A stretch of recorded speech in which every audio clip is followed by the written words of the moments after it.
le jour durant. C'est mon histoire, c'est là mon chant. Louer mon sauveur le jour durant. Come on.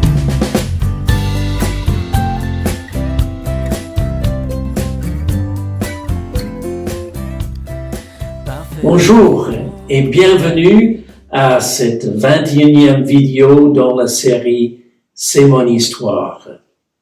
Aujourd'hui, j'ai la joie de recevoir mon ami Anthony Burt. Et Anthony va partager avec nous dans un instant qui est Jésus-Christ pour lui et comment il l'a connu. Anthony, merci d'être là. Avec plaisir. C'est vraiment une joie de te recevoir. J'ai eu le plaisir de faire ta connaissance il y a quelques années. J'ai tout de suite discerné ton amour pour le Seigneur. Je sais que tu étais très impliqué aussi dans une chose que plusieurs ont entendu parler, les cours Alpha. Tout à fait. Tu le fais toujours? On le fait sous une autre forme que celui dit classique. Plutôt, on accompagne des couples dans ce cadre-là. Super. Et que le Seigneur soit remercié pour ça. Anthony, tu es chrétien depuis combien de temps? Je suis chrétien depuis que j'ai 14 ans. L'âge de 14 ans et j'en ai bientôt 35. Donc, vous faites les 20 ans. Anthony, comment est-ce que tu as connu le Seigneur? Je pense que on est amené à connaître Jésus parce qu'on a eu la chance d'avoir des témoins. Et moi, en l'occurrence, les témoins de l'amour de Jésus, ceux qui ont pu me communiquer du coup qui était Jésus. Les premiers témoins, ce sont mes parents. Mes deux parents sont tous les deux issus de familles qui sont dites non chrétiennes ou en tout cas pas croyantes, pas engagées. Donc ça m'a assez jeune, ça m'a tout de suite plutôt interpellé. Donc témoins par leur foi et surtout une foi que j'ai considérée comme vivante. J'ai pu voir que c'était pas seulement une action d'aller à l'église, être chrétien, c'était pas seulement être gentil, c'était pas seulement croire en quelque chose de supérieur, mais que c'était réellement quelque chose qui se vivait et au quotidien. Et c'est cette façon de vivre qui m'ont communiqué quand j'étais, dès le plus jeune âge, à moi et puis mes frères, puisque j'ai deux frères, un petit frère et un grand frère. Et est-ce qu'il y a eu un moment précis dans ta vie où tu t'es converti, où tu as dit, maintenant, je demande au Christ d'entrer dans ma vie?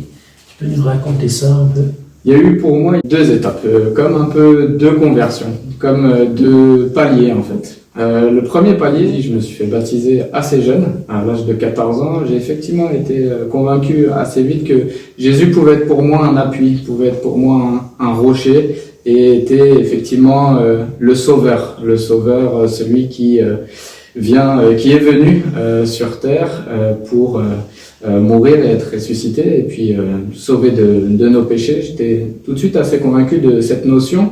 Et quand je parle d'appui aussi, mon père, quand j'étais plus jeune, a connu deux périodes assez longues de chômage. Et je voyais justement la foi vivante de mes parents. Ils s'inquiétaient pas, ils gardaient confiance en Dieu et surtout ils verbalisaient le fait que c'était lui, que c'était Jésus sur lequel je pouvais m'appuyer et avoir confiance parce que quand j'étais plus jeune, j'avais une nature assez timide, assez craintive et je m'inquiétais beaucoup. Je m'inquiétais en l'occurrence là dans ces périodes du lendemain. Je m'inquiétais de ce qui pouvait nous arriver. Je m'inquiétais du manque d'argent et puis forme de précarité, mais ça n'est jamais arrivé. Dieu a toujours pris soin de nous dans ces périodes et encore une fois, je voyais le calme, la confiance et ça c'est un mot très important, j'y reviendrai après, la confiance qu'ils avaient en Dieu. Et ça m'a, je pense, assez marqué et c'est ce que justement j'ai dit dans mon témoignage quand je me suis fait baptiser à 14 ans. Mais c'est un âge assez jeune et c'est un âge où on a encore évidemment plein de choses à vivre et à découvrir. Et en grandissant, j'ai continué à servir Dieu. J'ai été responsable du groupe des jeunes. Dans ton église, donc. Dans mon église, effectivement, dans l'église où j'allais avec ma famille. J'ai été aussi un prédicateur. J'étais responsable d'un groupe d'hommes. J'ai toujours, et aussi, comme tu le mentionnais, j'ai été aussi engagé dans les parcours alpha. En tout cas, voilà, engagé et convaincu que c'était aussi la foi quelque chose qui se transmet, quelque chose qui est vivant, qui se transmet, parce que, oui, convaincu que c'est quelque chose qu'on doit partager, parce que à la fois Jésus est mort pour moi, mais surtout il est mort pour les autres. J'ai commencé à prendre confiance en moi. Je pense que Dieu m'a permis de m'épanouir aussi au travers de ces différents services. Mais cette confiance en moi n'a pas forcément toujours justement servi ma foi. Ça m'a permis d'être très sociable. Par contre, voilà, de m'ouvrir aux autres, d'avoir beaucoup de copains. Et donc, voilà, dans mon adolescence, oui, de m'épanouir, avec un groupe d'amis. Puis de divers milieux. J'étais invité à beaucoup de soirées, j'étais voilà, même dans le milieu étudiant, pas spécialement hyper festif, mais voilà, on sort, on voit les amis. Oui. Donc d'un côté, paradoxalement, j'ai eu beaucoup d'occasions de partager ma foi. J'ai animé les parcours alpha, j'étais responsable, ça a permis que des amis viennent et il y a eu une très belle conversion. Mais d'un autre côté, j'avais aussi mon petit train de vie où je sortais, je faisais pas forcément très attention à mon attitude. Je voyais que je pouvais commencer un petit peu à flirter avec des filles. C'est cette période-là où aussi on se découvre, donc ça fait partie du cheminement. Et on pourrait croire que voilà, les deux sont un petit peu en contradiction. Mais dans le cadre de ce témoignage, je voudrais préciser que tout ce qui est semé, je voudrais encourager les parents, je voudrais encourager les plus jeunes. Tout ce qui est semé dans l'enfance ne doit pas être négligé. On a l'impression parfois que de dire qu'on vient d'une famille chrétienne, c'est presque une tare. Parce que on n'a pas l'impression que notre témoignage est très spectaculaire. Mais sauf que Jésus, et j'ai découvert ça plus tard, n'intervient pas forcément toujours de manière spectaculaire, mais travaille beaucoup dans le fond et place des gens sur notre chemin. Et justement, si vous avez entendu ce que Anthony disait tout à l'heure, il parlait de l'importance du témoignage. C'est d'ailleurs pour ça qu'il est là aujourd'hui. Mais dans son parcours, son cheminement, le témoignage qu'il a entendu et qui a été le moyen par lequel il vient lui-même au Seigneur. Et ensuite, il a continué à témoigner lui-même. Après, continue, excuse-moi. Effectivement, c'est bien pour ça que j'ai commencé par les parents. En tout cas, j'ai eu effectivement une autre conversion parce que j'ai un moment donné où j'ai décidé dans ma vie de me dire stop, là tu es pas totalement en accord avec toi-même. Tu es à la fois un pied, on va dire, dans l'église, dans le service, et puis tu as une foi sincère, mais d'un autre côté, tu ne vis pas totalement le message que tu as envie de communiquer, puisque tu n'as pas changé totalement ton style de vie, que tu t'accommodes un petit peu avec ce qui t'arrange, entre sortir, parfois boire à l'excès, être, je disais, voilà, flirter avec des filles différemment, et du coup un peu quelque chose qui était dissonant par rapport à mon engagement à côté. Et donc vers l'âge de 24 ans, et ça a coïncidé un peu avant 22 ans, où ça a coïncidé avec la rencontre avec ma femme. On a cheminé un peu ensemble, en fait, un peu comme une nouvelle conversion, un cheminement où l'engagement de couple, ça coïncidait aussi avec un engagement plus fort, avec moins de compromis auprès de Dieu, pour l'Église, et puis surtout pour faire découvrir la personne de Jésus. Ce que tu viens de dire me fait penser à une chose que j'ai entendue récemment, un prédicateur qui a lancé un défi aux jeunes. Qu'est-ce qui vous intéresse dans la vie? Est-ce que vous avez envie, en fait, d'être comme tout le monde, de vous habiller comme les gens du monde, de faire un peu comme tout le monde? Ou est-ce que votre désir réel est de connaître le Seigneur et de ressembler de plus en plus au Seigneur. Parce qu'en fait, si on est vraiment né de l'Esprit de Dieu, là, nos goûts, nos désirs changent complètement. Mais parle-moi un petit peu de ça. Comment est-ce que ce changement a eu lieu? Qu'est-ce que ça a changé dans ta vie, de cet approfondissement quand tu as cheminé après avec votre femme plus près du Seigneur? Je pense qu'il y a un mot un peu clé, ce serait l'obéissance. Et tu parlais effectivement du changement du cœur, cette conversion. Moi j'ai été moi-même responsable de jeunes, et ce que j'ai pu observer, c'est qu'on a beau avoir des discours ou marteler des versets, si le cœur ne désire pas changer et que on n'a pas réellement envie de tout donner à Dieu et du coup de pas être dans une forme totale d'obéissance à ce que Dieu nous demande, on aura beau entendre plein de messages et même être dans une famille chrétienne, etc. On n'aura pas ce changement de cœur et ce changement de vie. L'autre chose que je voudrais dire, c'est aussi que pour encourager les jeunes, en même temps, c'est formidable cette période parce que c'est la période, et je saurais pas dire des chiffres, ça pourrait être intéressant, mais on a le plus de contacts. Et on est censé avoir le plus de contacts avec des gens. On a un cercle très très large d'amis et de personnes qu'on côtoie. Parce que on a le temps pour des activités extrascolaires, donc soit dans le domaine du sport, de la musique, des choses qu'on fait à côté. On rencontre d'autres gens. On a aussi tout le milieu, soit scolaire, voire étudiant, études supérieures, etc. On est en contact avec plein de gens. C'est une période qui est charnière parce que à la fois on se découvre soi-même dans son identité, et c'est une période aussi qui doit se faire comme ça.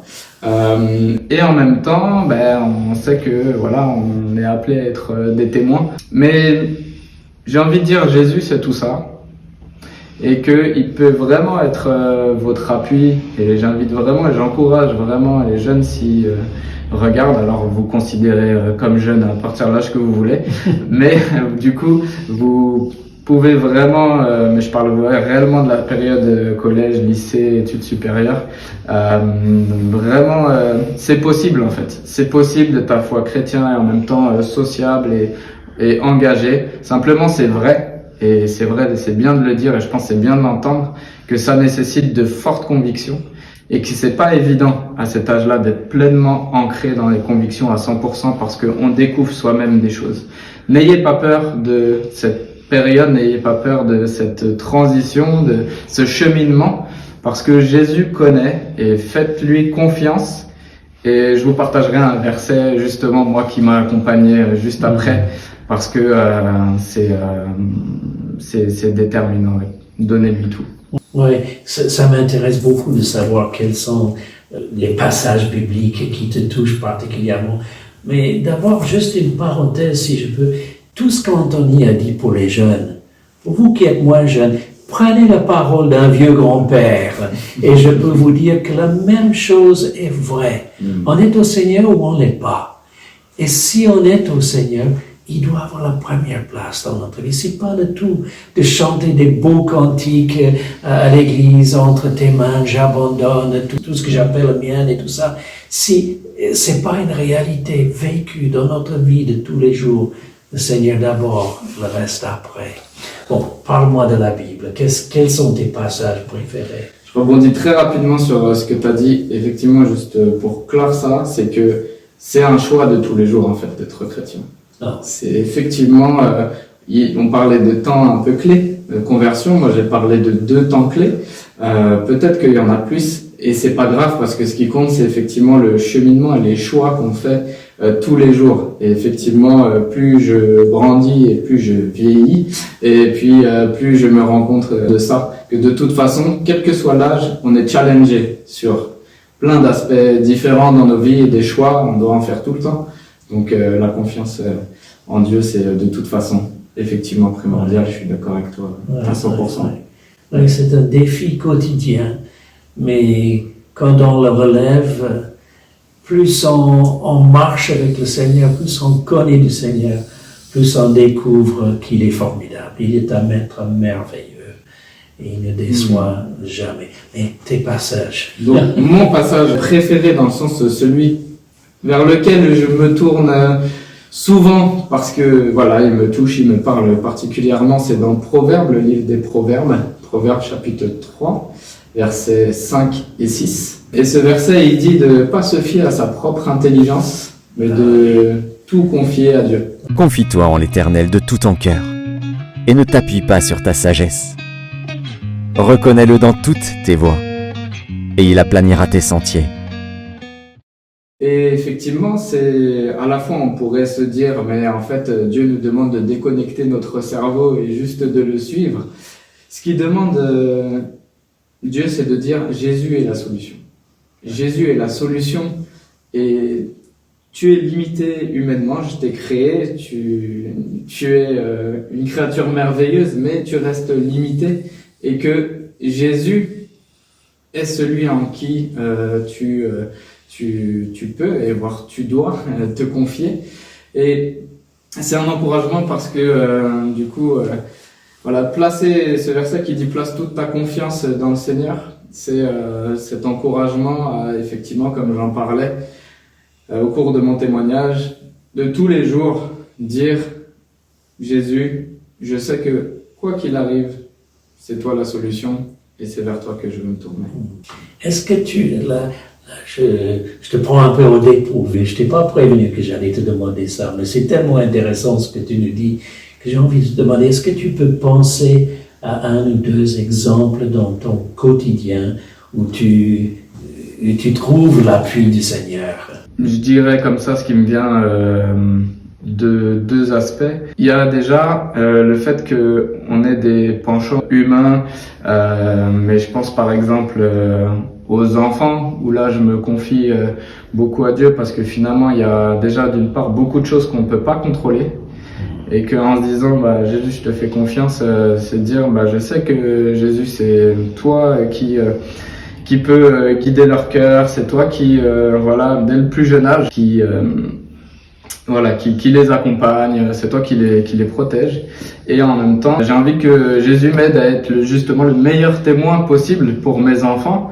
Et quand je sens que des jours où je suis plus prompt à la colère, à perdre patience, puisque on est obligé aussi de faire avec ce qu'on est, et les jours se valent pas tous.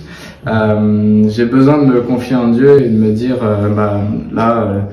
voilà, je te remets toute chose, j'ai pas envie de me mettre en colère, j'ai pas envie de blesser ma femme ou mes enfants. Donc voilà, et les cas où je les ai blessés, je demande pardon, déjà je leur demande pardon à eux en premier, parce que c'est ce que Jésus nous demande. Et puis je demande aussi pardon à Dieu pour ça, parce que je sais qu'aussi il me restaure au travers de ça. Et puis l'autre exemple, c'est au travail. J'ai un poste de manager. Je travaille dans le secteur médico-social et j'ai aussi besoin de son soutien parce que c'est pareil, c'est un métier qui demande beaucoup de patience et qualité relationnelle, humaine, et que je le disais, on est limité et dépendant. Voilà, dépendant de ce qu'on est, des circonstances, et justement, moi j'ai besoin de me confier à Dieu pour dire Seigneur, aussi aujourd'hui je te remets tout quoi qu'il arrive, parce que je sais que voilà tu vas être au contrôle. En tout cas, je décide que tu sois au contrôle. Donc on pourrait se dire c'est la solution de facilité. C'est bien, toi t'es tranquille dans ta vie parce que dès qu'il y a un problème tu remets tout à Dieu et t'es tranquille. En fait, je voudrais dire qu'au contraire, notre penchant naturel, c'est plutôt de faire les choses par nos propres forces. Ouais. C'est clairement notre instinctivement, c'est ce qu'on fait. Et c'est pour ça que je parlais de ce verset, de dire pas se fier à sa propre intelligence, mais parce que c'est notre tendance en fait.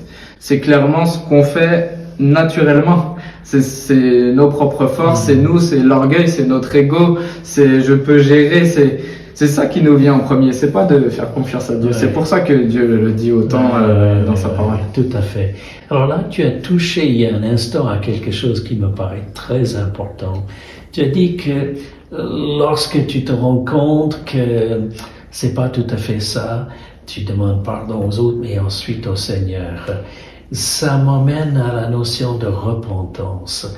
Parce que tout le monde est d'accord, je sais que les gens qui nous regardent, je reçois tellement de courriers, etc., que je sais que tout le monde est d'accord que le monde va mal.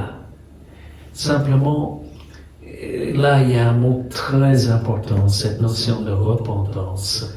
Et si on veut que les choses aillent mieux sur Terre, il faut penser à ça. On a besoin de venir au Seigneur humblement, reconnaissant nos péchés, nos erreurs, cherchant son pardon, sa miséricorde, et il l'accorde. N'est-ce pas? C'est effectivement des mots très simples, mais une démarche très compliquée.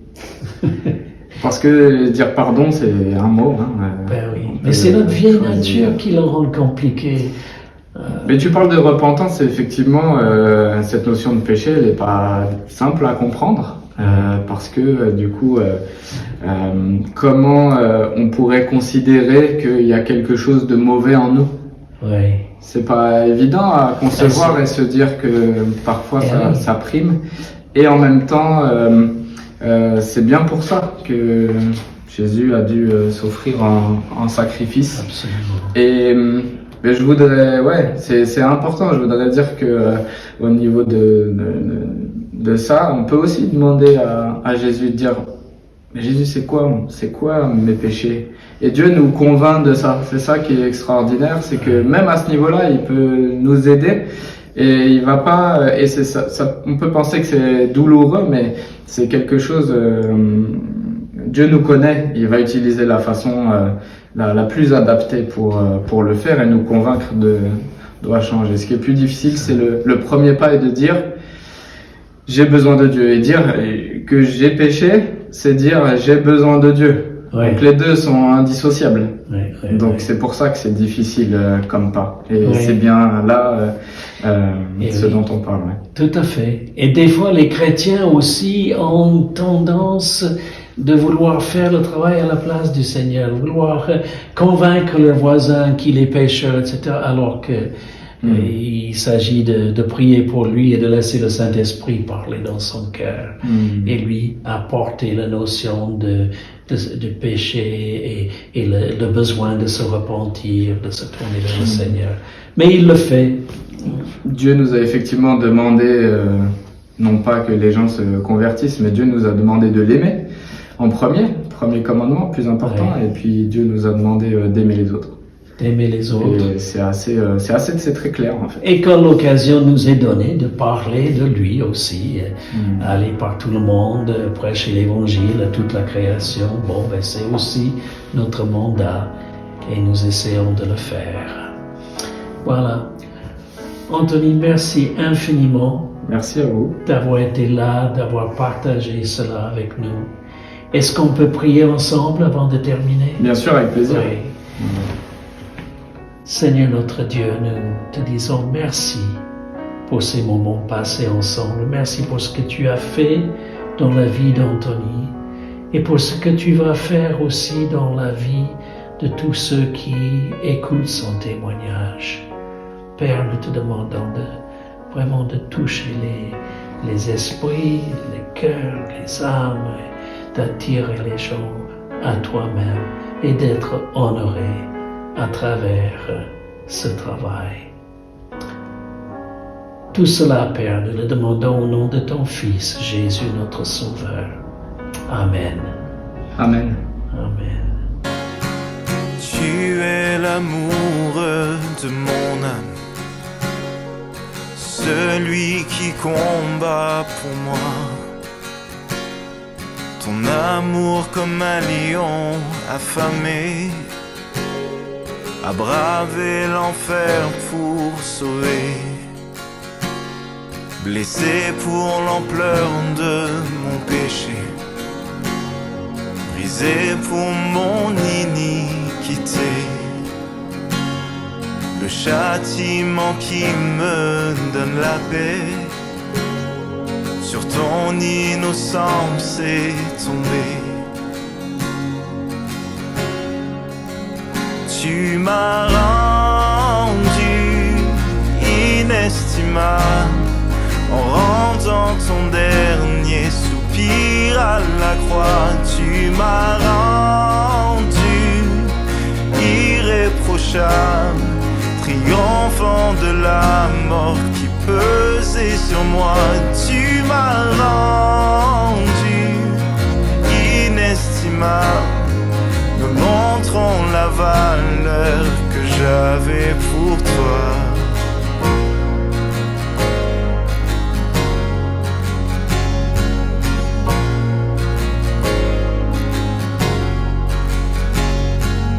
Tu sais, quand je marche et m'assois, chacun de mes souffles est compté. Et quand je me trouve dans la vallée, ta présence est à mes côtés. Tu comptes tous les battements de mon cœur. Mes pensées, je ne peux te cacher. Et quand loin de toi je veux aller, ta grâce sait comment me ramener. Tu m'as rendu inestimable en rendant ton dernier soupir à la croix. Tu m'as rendu irréprochable, triomphant de la mort qui pesait sur moi. Tu m'as rendu inestimable, me montrant la valeur que j'avais pour toi.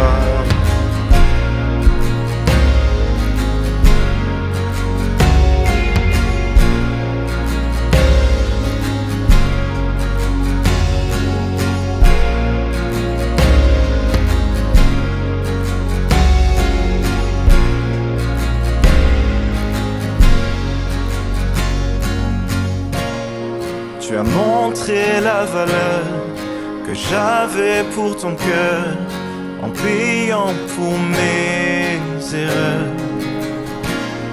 Tu as montré la valeur que j'avais pour ton cœur en payant pour mes erreurs. Tu as montré la valeur que j'avais pour ton cœur en payant pour mes erreurs. Et à travers le tombeau, tu fais tout à nouveau. Tu me donnes de chanter. Tu m'as rendu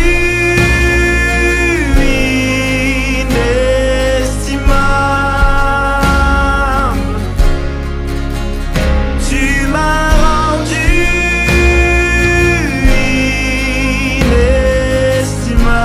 inestimable. Tu m'as rendu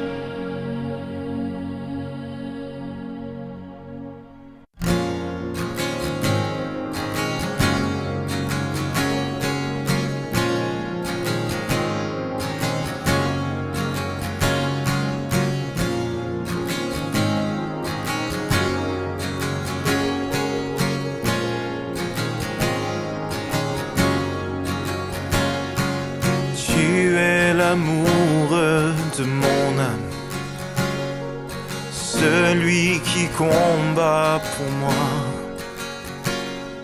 Ton amour comme un lion affamé a bravé l'enfer pour sauver, blessé pour l'ampleur de mon péché, brisé pour mon iniquité.